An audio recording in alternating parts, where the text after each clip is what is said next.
L'an dernier, les professionnels de santé avaient été débordés par les demandes de vaccins contre la grippe. La campagne 2021 est officiellement lancée avec une hausse des stocks de vaccins en pharmacie de 17% par rapport à 2020. Qui peut se faire vacciner dans un premier temps?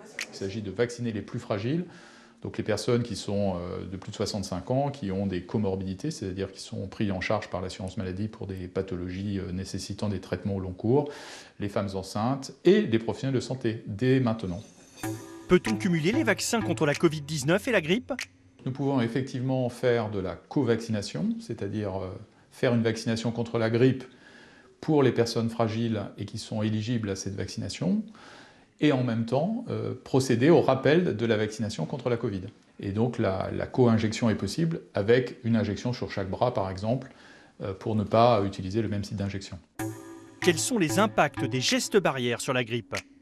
Le port du masque, mais aussi l'ensemble des gestes barrières, le lavage des mains, la distanciation physique, voire la distanciation sociale, ont permis d'observer qu'il n'y avait aucune grippe sévère ou même une propagation épidémique de la grippe l'an dernier. Il faut rajouter à ça d'ailleurs l'absence de problèmes de type gastro-entérite, qui sont aussi des virus qui se propagent le plus souvent par contact et notamment par le manuportage, donc par le port des mains.